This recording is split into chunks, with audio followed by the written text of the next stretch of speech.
Hello friends, good morning. मैं गौरव पांडे।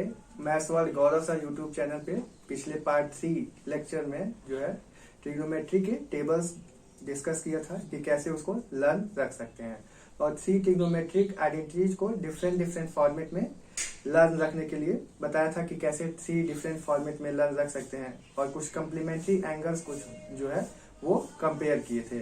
तो हम बोले थे कि इस बोर्ड पे जो है जितने भी फॉर्मूले लिखे हैं उसी की हेल्प से 10th स्टैंडर्ड के सारे ट्रिग्नोमेट्री के क्वेश्चंस जो है वो सॉल्व हो जाएंगे। तो 10th स्टैंडर्ड के सारे ट्रिग्नोमेट्री के क्वेश्चंस जो है वो केवल बोर्ड से एग्जाम में तो आते नहीं है, कॉम्पिटिटिव एग्जाम में भी आते हैं ट्रिग्नोमेट्री से जो क्वेश्चंस होते हैं। तो ट्रिग्नोमेट्री के क्वेश्चंस जो है कॉम्पिटिटिव एग्जाम में सॉल्व करने के लिए कुछ क्वेश्चन 15 क्वेश्चन जो है मैं बोर्ड पे लिखा हुआ हूँ, जिसके आंसर जो है हम देखते ही कर सकते हैं कि इसका कौन सा ऑप्शन सही होगा। इसमें सारे टर्म्स को कैलकुलेट करने की आवश्यकता नहीं होती है, इसमें सभी टर्म्स को जो है कैलकुलेट करने की आवश्यकता नहीं होती है। इसमें केवल एक टर्म पे ध्यान देने की आवश्यकता होती है। किसी भी एक टर्म को ध्यान देने से हमको पूरे टर्म्स की जो वैल्यू होगी वो पता चल जाती है, आंसर जो है वो पता चल जाता है। तो जैसे मैं पहला क्वेश्चन देखता हूं, तो पहले क्वेश्चन में क्या है, sin 1 degree, sin 2 degree, sin 3 degree and sin 200 degree. तो इसमें जो sin 0 की वैल्यू आप पिछले ट्रिग्नोमेट्रिक टेबल में देखे होंगे 0 होती है, लेकिन sin 0 तो इसमें है नहीं। अब इसको आगे कंटिन्यू करते हैं, sin 90 की वैल्यू जो होती है वो क्या होती है, 1 होती है। अब sin 180 की जो वैल्यू होती है वो 0 होती है। तो sin 180 की एक वैल्यू 0 होने की वजह से इस पूरे टर्म का जो आंसर हो जाएगा वो क्या हो जाएगा, 0 हो जाएगा। सारे टर्म्स का प्रोडक्ट क्या हो जाएगा, 0 हो जाएगा। सेकेंड क्वेश्चन में sin 0 डिग्री से स्टार्ट है, तो sin 0 की वैल्यू 0 होने की वजह से आगे के टर्म्स को देखने की भी आवश्यकता नहीं है, आंसर क्या हो जाएगा, 0 हो जाएगा। नेक्स्ट थर्ड क्वेश्चन में क्या हो जाएगा, cos 0 डिग्री से स्टार्ट करते हैं। तो cos 0 डिग्री की वैल्यू तो हम क्या देखे थे टेबल में 1 होती है, तो इसका आंसर इसको देख करके 0 तो नहीं लिख सकते हैं। बट आगे बढ़ेंगे तो बीच में हमको कहीं cos 90 डिग्री की वैल्यू मिलेगी, और cos 90 डिग्री की वैल्यू क्या होती है, 0 होती है। तो ये पूरा आंसर इसका क्या हो जाएगा, 0 हो जाएगा। ऐसे ही cos 1 डिग्री से भी स्टार्ट करते हैं तो cos 90 फिर बीच में आएगा, तो इसका आंसर क्या हो जाएगा, 0 हो जाएगा। तो ये जो लिखे हुए हैं नंबर्स, तो ये कहां तक लिख सकते हैं, तो ये कोई भी नंबर लिख सकते हैं, बट जिसकी वैल्यू 0 होती है अगर इन टर्म में से कहीं भी यूज हुआ है तो पूरे का प्रोडक्ट क्या हो जाएगा, 0 हो जाएगा। तो आंसर इसके क्या हो जाएंगे, 0 हो जाएंगे। ऐसे फोर्थ क्वेश्चन है, ये अलजेब्रा का क्वेश्चन है, फिर भी इसी से रिलेटेड था तो मैं यहाँ पे डिस्कस कर ले रहा हूँ। x minus a, x minus b, x minus c and so on, x minus z. तो इसमें जो है एक ऐसा भी टर्म आएगा बीच में x माइनस एक्स होने की वजह से उसकी वैल्यू क्या हो जाएगी, 0 हो जाएगी। तो सारे में प्रोडक्ट करने से इसका आंसर क्या हो जाएगा, 0 हो जाएगा। ठीक है, अब यहाँ पे देखिए tan 1 degree, tan 2 degree, tan 3 degree and tan 89 degree. तो यहाँ पे आप देखिए, इसको थोड़ा सा दिमाग में सोचना पड़ेगा। इसके लिए हमको पता है कि ट्रिग्नोमेट्रिक टेबल में tan 45 डिग्री की वैल्यू जो होती है वो 1 होती है। अब टोटल नंबर ऑफ टर्म्स इसमें कितने हैं, ऑड है ना। तो जब tan 45 डिग्री की वैल्यू जो है वो क्या होती है, 1 होती है, उसको अगर हम साइड में कर देते हैं तो नंबर ऑफ टर्म्स जो बचेंगे वो कितने बचेंगे, इवन बचेंगे। टोटल नंबर ऑफ टर्म कितने बचेंगे, इवन बचेंगे। तो यहाँ पे हम दो टर्म को एक एक साथ लेते हैं, जिसकी वैल्यू क्या हो जाती है, 1 हो जाती है। कैसे लेते हैं ये देखना है। First term and last term, tan 1 degree and tan 89 degree, and second term and second last term, tan 2 degree and tan 88 degree, third term tan 3 degree and tan 87 degree. जब दो टर्म को एक साथ लेंगे तो टोटल नंबर ऑफ टर्म्स जो होंगे वो इवन है, तो हमको हाफ मिल जाएंगे, 44 टर्म हो जाएंगे टोटली। तो अब देखिए tan 1 degree and tan 89 degree. तो tan 89 डिग्री को हम लिख सकते हैं, हम आपको फॉर्मूला बताए थे cot 90 माइनस थीटा। तो tan 89 डिग्री को हम क्या लिख सकते हैं, cot 90 minus 89 degree. cot 90 minus 89 degree को cot 1 डिग्री भी लिख सकते हैं। तो tan 1 degree into cot 1 degree क्या हो जाएगा, 1 हो जाएगा। क्यों हो जाएगा, क्योंकि हम आप लोगों को एक फॉर्मूला बताए थे कि tan थीटा जो होता है वो cot थीटा का रेसिप्रोकल होता है, और इसको इधर ट्रांसपोज किए थे पार्ट 3 लेक्चर में और पार्ट 2 लेक्चर में। सारे फॉर्मूले डिस्कस किए हैं, जो भी मैं फॉर्मूला यूज कर रहा हूँ आप वहां से जा करके एक बार देख सकते हैं, अगर किसी को कोई डाउट होता है तो tan theta into cot theta क्या हो जाएगा, 1 हो जाएगा। इस तरह से जितने भी टर्म होंगे tan 45 डिग्री को छोड़ के वो सारे टर्म्स की वैल्यू जो है दो का एक साथ करने पे, प्रोडक्ट करने पे 1 हो जाएगी। इस तरह से इसका रिजल्ट क्या आ जाएगा, 1 आ जाएगा। तो इसमें कुछ भी कैलकुलेट करने की, सॉल्व करने की जरूरत नहीं है, ये केवल हम अपने दिमाग में सोच के भी इसका आंसर कर सकते हैं। इस तरह से जो है सपोज ये tan 1, अब यहाँ से 0 से लेकर के और 90 डिग्री तक यहाँ पे अगर जो एंगल दिया हुआ है वो ऑड है, 81 है, 79 है, 61 है, तो इसका आंसर बिना कुछ सोचे डायरेक्टली 1 लिख सकते हैं। आपको कुछ भी कैलकुलेट करने की आवश्यकता नहीं होती है। अब यही मान लीजिए कि ये तो फर्स्ट क्वाड्रेंट में हो जाता है 0 to 90 डिग्री, क्योंकि मैं बताया हूं कि ट्रिग्नोमेट्री के ट्रायंगल में थीटा जो होता है वो क्या होता है, एक्यूट एंगल होता है। तो यहां तक तो हो जाएगा। अब मान लीजिए कि यहां से अगर ऑब्ट्यूज एंगल की तरफ बढ़ते हैं, tan 91 डिग्री हो जाता है, तो tan 90 प्लस थीटा, ये जो होता है सेकेंड क्वाड्रेंट में चला जाता है, 90 प्लस 1 डिग्री।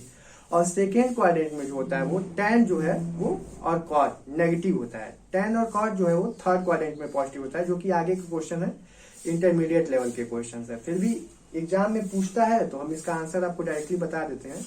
तो tan 90 माइनस 1 जो हो जाएगा, tan 89 तक की वैल्यू क्या हो जाएगी हमारी, tan 89 तक की वैल्यू तो 1 हो जाएगी, बट tan 91 की जो वैल्यू होगी, tan 91 और tan 92 इस तरह से कुछ भी दिया हुआ है। अब बीच में आप देखिए कि tan 90 की भी वैल्यू आई है, तो tan 90 जो होता है वो नॉट डिफाइंड होता है, इसलिए इसका आंसर जो है वो डिफाइंड नहीं होगा, नॉट डिफाइंड हो जाएगा। तो एक ऑप्शन ये भी दिया रहेगा कि इसका आंसर नॉट डिफाइंड होगा। अब यहां से अगर देखते हैं tan 1 degree, tan 2 degree, tan 3 degree है, tan 201 डिग्री। हाँ तो फ्रेंड मैं बता रहा था कि क्वेश्चन नंबर 6 में जो है इसकी वैल्यू बीच में tan 90 आ जाने की वजह से जो है क्या हो जाएगी, नॉट डिफाइंड हो जाएगी। क्यों? क्योंकि जैसे फिफ्थ का ये सेकेंड पार्ट जो है इसमें क्या था, बीच में tan 90 डिग्री आने की वजह से इसकी वैल्यू क्या हो गई थी, नॉट डिफाइंड हो गई थी। इसी तरह से सिमिलर वे में जब 6 क्वेश्चन को सॉल्व करते हैं तो tan 1, tan 2, tan 3, अब यहाँ पे जो है बीच में एक जगह tan 180 डिग्री भी आएगा और एक जगह tan 90 डिग्री भी आएगा। तो tan 90 डिग्री की वैल्यू तो नॉट डिफाइंड हो जाएगी एंड tan 180 डिग्री की जो वैल्यू होगी वो 0 हो जाएगी। तो 0 होने की वजह से इस पूरे का प्रोडक्ट जो है वो 0 नहीं लिख देंगे। बहुत लोगों को ऐसा कंफ्यूजन हो सकता है कि इसकी वैल्यू एक जगह सर बोले हैं 0 आ गई तो पूरे का प्रोडक्ट जो है वो 0 हो जाएगा। तो इसका आंसर 0 नहीं होगा, क्योंकि ये ध्यान देना पड़ेगा कि यहाँ पे बीच में कहीं पे tan 90 डिग्री भी आ रहा है और tan 90 डिग्री की जो वैल्यू है वो क्या है, नॉट डिफाइंड है, इन्फिनिटी लिखते हैं उसको। तो अगर किसी भी प्रोडक्ट में किसी एक टर्म की वैल्यू नॉट डिफाइंड हो जाती है तो उसके साथ अगर 0 भी आता है किसी टर्म की वैल्यू, तो रिजल्ट जो होगा वो नॉट डिफाइंड होगा, ना कि 0 होगा। तो इसका रिजल्ट जो है फाइनली 0 इंटू इन्फिनिटी जो होता है वो नॉट डिफाइंड ही होगा, 0 नहीं होगा। ये बात ध्यान रखिएगा आप लोग, ये काफी इंपॉर्टेंट पॉइंट है। तो ये कभी भी एग्जाम में पूछता है तो कंफ्यूज कर सकता है। अब यहाँ पे देखिए cot 1 degree, cot 2 degree, cot 3 degree, तो सिमिलर वे में जैसे हम tan 1 से tan 89 तक बताए हैं, इसी तरह से cot 1 से cot 89 तक की वैल्यू क्या आ जाएगी, 1 हो जाएगी। क्यों? क्योंकि cot 45 डिग्री क्या हो जाएगा, 1 हो जाएगा and cot 1 degree and cot 89 degree जो है वो एक साथ करेंगे तो 1 हो जाएगा। cot 2 degree and cot 88 degree जो है एक साथ करेंगे तो 1 हो जाएगा। इसी तरह से नंबर ऑफ टर्म्स जो है वो इवन होंगे जिसकी वैल्यू 1 होगी, ऑड होता तो भी 1 ही होती और 1 के साथ प्रोडक्ट करने पे रिजल्ट हमको क्या मिलेगा, 1 मिलेगा। सिमिलर वे में यहाँ से स्टार्ट करते हैं तो tan 0 की डिग्री क्या वैल्यू क्या मिलेगी, tan 0 डिग्री की वैल्यू 0 मिलेगी। अब यहाँ पे 0 मिल गई तो हम यहाँ पे मेंशन किए थे कि साइन में जो है 0 मिल गया तो सारे टर्म को देखे ही नहीं और आंसर 0 लिख दिए। लेकिन tan में ऐसा नहीं होता है, क्योंकि ट्रिग्नोमेट्रिक टेबल में आप देखे होंगे कि साइन और कॉज में कोई भी वैल्यू नॉट डिफाइंड नहीं थी, लेकिन tan और cot में जो है 90 डिग्री पे या 0 डिग्री पे जो वैल्यू थी वो नॉट डिफाइंड थी। तो अगर यहाँ पे हम 0 को 0 मान के और रिजल्ट को सीधे 0 लिख देते हैं तो हमारा आंसर जो है वो क्या हो जाएगा, गलत हो जाएगा।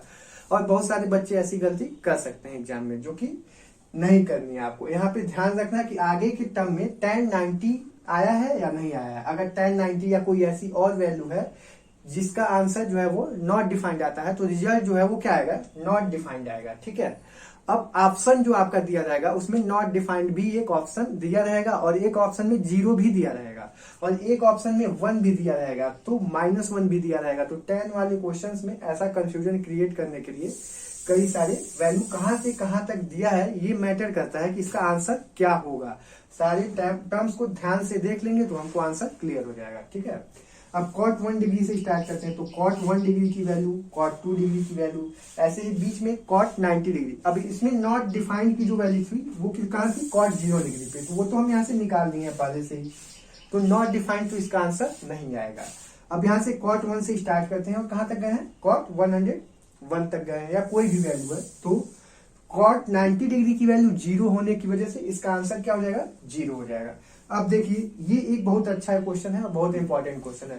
पीछे आर्मी स्कूल वाला टीजीटी का जो एग्जाम हुआ था, हमको लग रहा है उसमें ये क्वेश्चन पूछा था, या पीजीटी में किसी एक एग्जाम में पूछा था, बहुत इंपॉर्टेंट क्वेश्चन, और फ्रिक्वेंटली कई सारे एग्जाम में ये पूछ देता है। तो इसमें जो है आप ट्रिग्नोमेट्रिक टेबल देखे होंगे, तो वहां पे साइन की जो वैल्यू थी उसमें साइन 0 से लेके 1 तक इंक्रीज किया होगा, फिर 1 से 0 तक डिक्रीज किया होगा, फिर नेगेटिव वैल्यूज भी होंगी। तो साइन की जो मैक्सिमम वैल्यू टेबल से दिखाई दे रही होगी वो 1 दिखाई दे रही होगी, ठीक है। तो साइन की जब मैक्सिमम वैल्यू 1 ही हो सकती है, और वो किस पे हुई थी, 90 डिग्री पे हुई थी। और यहाँ पे जो साइन ए, साइन बी और साइन सी, तीन टर्म का सम दिया है, वो क्या दिया है, 3 दिया हुआ है। मीन्स व्हाट, 1 + 1 + 1, ये क्या हो जाएगा, 3, क्योंकि साइन की वैल्यू 1 से ज्यादा हो ही नहीं सकती है, और सबसे ज्यादा मैक्सिमम वैल्यू जब 1 होगी तीनों की, तो ही इसका आंसर क्या आएगा, 3 पॉसिबल है, अदरवाइज पॉसिबल नहीं है। और क्वेश्चन में पहले ही दिया है कि इसकी वैल्यू क्या है, 3 है। इसका मतलब कि यहाँ पे ए, बी और सी, एंगल ए, एंगल बी और एंगल सी, तीनों की वैल्यू क्या हो जाएगी, 90 डिग्री हो जाएगी, ठीक है। एंगल ए, एंगल बी और एंगल सी की वैल्यू क्या हो जाएगी, 90 डिग्री हो जाएगी। तो इसमें साइन ए जो है, साइन बी और साइन सी की वैल्यू क्या हो जाएगी, 3 हो जाएगी। एंड cos 90 की वैल्यू जो होती है 0 होने की वजह से, यहाँ पे cos ए, cos बी और cos सी की वैल्यू जो है वो 0 हो जाएगी। तो इसका आंसर क्या हो जाएगा, 0 हो जाएगा। ये आपके 10 क्वेश्चन जिसको हम देखते ही ज्यादा से ज्यादा 5 सेकेंड में आंसर कर सकते हैं एग्जाम के पॉइंट ऑफ व्यू से।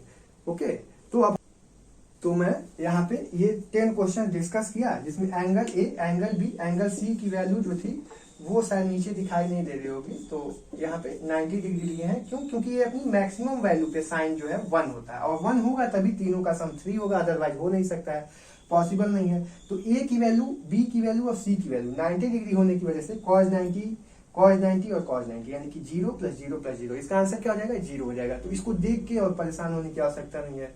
तो एग्जाम में बच्चे इसको लेके बहुत टफ क्वेश्चन है, इसको ऐसे इग्नोर कर देते हैं। अब आगे कुछ क्वेश्चंस है जिसकी वैल्यू इवेल्युएट करनी है। 5 क्वेश्चंस है, इन क्वेश्चंस का जो है सॉल्यूशंस देखते हैं कि कैसे देखते ही आसानी से 5 से 10 सेकंड में इसके आंसर लिख सकते हैं। तो अगर फर्स्ट क्वेश्चन देखते हैं, तो फर्स्ट क्वेश्चन में क्या है, 3 cos 80 डिग्री। cos 80 डिग्री को साइन में लिख सकते हैं, और साइन और कोसेक एक दूसरे का क्या होता है, रेसिप्रोकल होता है, तो उसका प्रोडक्ट क्या हो जाएगा, 1 हो जाएगा। ऐसे ही साइन को कॉज में बदलेंगे तो कॉज और सेक का रेसिप्रोकल एक दूसरे का होता है, तो कॉज और सेक का प्रोडक्ट क्या हो जाएगा, 1 हो जाएगा।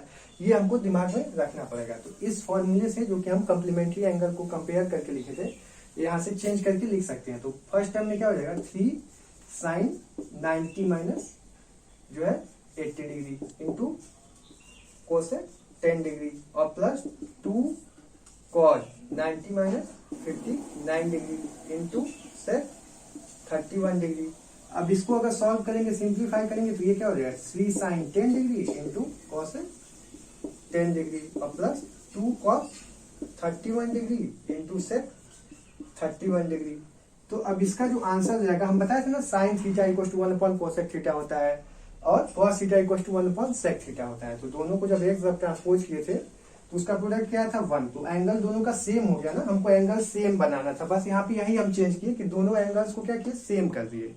और सेम होने से दोनों एक दूसरे का रेसिप्रोकल होता है, तो प्रोडक्ट क्या हो जाएगा, 1। तो इसका आंसर क्या होगा, 3 × 1 + 2 × 1, इसका भी 1 हो गया। अब ये क्या हो जाएगा, 3 + 2, आंसर क्या हो गया, 5। तो कितने लाइन का क्वेश्चन है, एक लाइन का क्वेश्चन है, चाहे तो माइंड में सोच के भी कर सकते हैं। सेकेंड क्वेश्चन जो है वो क्या है, cot स्क्वायर 41 डिग्री और tan स्क्वायर 49 डिग्री। तो यहाँ पे क्या चेंजेस कर सकते हैं, करने के लिए तो बहुत कुछ कर सकते हैं, लेकिन क्या करने से हमारा आंसर मिलेगा। अब यहाँ पे cot है, इसको हम क्या करें, tan में कन्वर्ट कर लें। तो ये देखिए करेंगे जब इस सेम फॉर्मूले से, cot को tan के फॉर्मूले से, तो दोनों सेम हो जाएगा, और इसकी वैल्यू क्या हो जाएगी, 1 हो जाएगी। साइन को cos में कन्वर्ट कर दें, साइन को cos में कन्वर्ट कर देंगे, तो जो है इसकी वैल्यू 1 हो जाएगी, और आंसर हमको दिख जाएगा। तो हम सेकंड क्वेश्चन में करते हैं, तो ये क्या हो जाएगा, cot स्क्वायर को हम लिख सकते हैं tan square 90 minus 41 degree, upon क्या हो जाएगा, tan square 49 degree minus 2 sine को क्या लिख सकते हैं कॉज स्क्वायर 90 माइनस थीटा यानी कि 75 degree upon cos square 15 degree. ठीक है, तो इसका आंसर क्या हो जाएगा tan स्क्वायर 90 माइनस 41 को सिंप्लीफाई करेंगे तो ये क्या हो जाएगा tan square 49 degree upon tan square 49 degree minus 2 into ये क्या हो जाएगा sign cause square 15 degree upon cos square 15 degree. तो इसकी वैल्यू 1 हो गई, इसकी भी वैल्यू 1 हो गई, तो ये क्या हो गया 1 माइनस 2 इंटू 1, तो इसका प्रोडक्ट 1 माइनस 2 क्या हो गया, इसका आंसर -1। ठीक है, तो इसका ये दो क्वेश्चन हो गए। अब यहाँ पे देखिए, यहाँ पे तो हम देखते ही क्वेश्चन सॉल्व कर सकते हैं। साइन ये क्या है साइन 35 कॉस 55, तो कॉस 55 को क्या लिख सकते हैं साइन 90 माइनस थीटा, तो साइन 90 माइनस 55 और साइन 90 माइनस 55 क्या हो जाएगा साइन 35, तो ये क्या हो जाएगा साइन स्क्वायर 35। और ऐसे इसमें चेंज करेंगे तो साइन वाले को कॉस में कन्वर्ट कर दे रहे हैं, ये क्या हो जाएगा कॉस 35 कॉस 90 माइनस 35 और टोटल क्या हो जाएगा कॉस 90 माइनस 55 जो हो जाएगा वो कॉस 35 हो जाएगा। तो साइन स्क्वायर 35 यहां से मिलेगा और क्या मिलेगा प्लस कॉस स्क्वायर 35। ठीक है, और सिमिलर वे में यहां से नीचे से चेंज कर ले रहे हैं, ये क्या हो जाएगा कोसेक स्क्वायर 10 डिग्री और tan को कॉट में कन्वर्ट करेंगे तो कॉट 90 माइनस 80 डिग्री मीन्स क्या हो जाएगा कॉट स्क्वायर 10 डिग्री। ठीक है, तो cosec square theta minus cot square theta क्या होता है 1 होता है, और sine square theta plus cos square theta क्या होता है 1 होता है, तो इसका आंसर क्या हो जाएगा 1 हो जाएगा। तो इसके आंसर जो है बहुत आसानी से कैलकुलेट कर सकते हैं। अब यहाँ पे देखिए ये दो टर्म है साइन स्क्वायर थीटा और प्लस साइन स्क्वायर थीटा, ये 34 डिग्री है, ये 56 डिग्री है, दोनों का सम जो है वो क्या आ रहा है 90 डिग्री आ रहा है। तो किसी एक को अगर हम कन्वर्ट करेंगे इस कम्प्लीमेंट्री एंगल के उससे फॉर्मूले से, तो हमारा जो है एक साइन स्क्वायर थीटा हो जाएगा और एक कॉस स्क्वायर थीटा, दोनों का एंगल सेम हो जाएगा, उसकी वैल्यू क्या हो जाएगी 1 हो जाएगी। किसी भी एक को कन्वर्ट कर सकते हैं, तो इसी को करेंगे तो ये क्या हो जाएगा कॉस स्क्वायर 90 माइनस 34 और प्लस साइन स्क्वायर 56, तो ये क्या हो जाएगा cos square 56 plus sine square 56 1 हो जाएगा। ये tan 18 डिग्री है और ये क्या है tan 72 डिग्री है, तो इसको एक को इसमें भी कन्वर्ट कर लें कॉट में, तो ये क्या हो जाएगा cot 18 डिग्री और tan 18 degree into cot 18 degree क्या हो जाएगा 1 हो जाएगा। यहाँ cot 30 की वैल्यू क्या होती है, अब देखिए tan 30 की वैल्यू क्या होती है 1/√3 होती है, तो cot 30 की वैल्यू क्या होगी √3 होगी। तो इसका अगर आंसर हमको लिखना है तो सिंपली इस दोनों टर्म का जो सम होगा cos square theta plus sign square theta क्या हो जाएगा 1 हो जाएगा, प्लस ये 2 tan 18 degree into cot 18 degree, तो 2 इंटू 1 हो जाएगा और माइनस √3 का स्क्वायर, तो ये क्या हो गया 1 और प्लस 2 3 और माइनस √3 का स्क्वायर, तो इसका आंसर क्या हो गया 0 हो गया। तो इसमें कुछ कैलकुलेशन नहीं होते हैं, बस क्या होता है कि हमको जो फॉर्मूले और कॉन्सेप्ट पता है उसको यूज करके और कैसे हम आसानी से क्वेश्चन को सॉल्व कर सकते हैं अपने माइंड में, उसका आंसर कैलकुलेट कर सकते हैं। बोर्ड्स के एग्जाम में अगर लिखना है, बोर्ड्स के एग्जाम में लिखने वाले स्टूडेंट्स हैं तो उनको ये सारी वैल्यू जो हम बोल के बता रहे हैं वो लिख के करनी पड़ेगी। तो सोल्यूशंस कैसे लिख के करना है इसके लिए परेशान होने की आवश्यकता नहीं है, इसको मैं सॉल्व करके और PDF फॉर्मेट में डिस्क्रिप्शन में मेंशन कर दूंगा, वहां से आप सॉल्यूशंस को अच्छी तरह से देख सकते हैं। अब कॉम्पिटिटिव एग्जाम में तो क्वेश्चंस को ज्यादा सॉल्व नहीं करना होता है, माइंड में सॉल्व करके और आंसर करना होता है, 5 से 10 सेकंड के सारे क्वेश्चंस हैं, ज्यादा टाइम नहीं लेते हैं। अब यहाँ पे नेक्स्ट क्वेश्चन लास्ट है, ये देखिए जो है कोसेक स्क्वायर 57 डिग्री और ये क्या है tan स्क्वायर 33 डिग्री। अब cosec square theta minus cot square theta 1 होता है, तो tan वाले को क्या करते हैं कन्वर्ट कर लेते हैं कॉट में, तो जब इसको कन्वर्ट करेंगे तो क्या हो जाएगा कॉट 90 माइनस 33 डिग्री और 90 माइनस 33 क्या हो जाएगा 57, तो cosec square 57 minus cot square 57, इसकी वैल्यू जो है वो क्या हो जाएगी 1 हो जाएगी।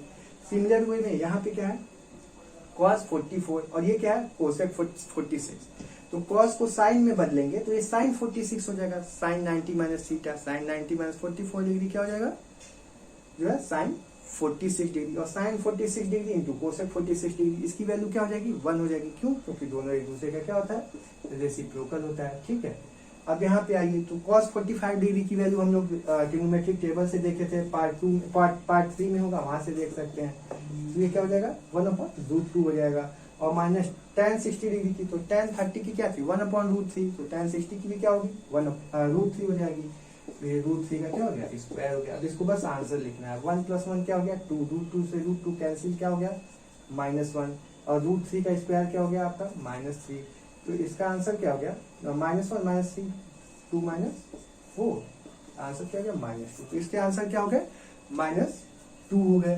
तो इस तरह से 15 क्वेश्चन हम बताए हैं। इसको सॉल्व करने में ज्यादा से ज्यादा जो टाइम लगने वाला है वो 8 से 10 मिनट, इससे ज्यादा का टाइम नहीं लगता है ये। और एक क्वेश्चन जो है 5 से 10 सेकंड में आसानी से सॉल्व कर सकते हो। तो आपको समझाना है, तो इस वजह से थोड़ा सा टाइम लग गया। Thank you.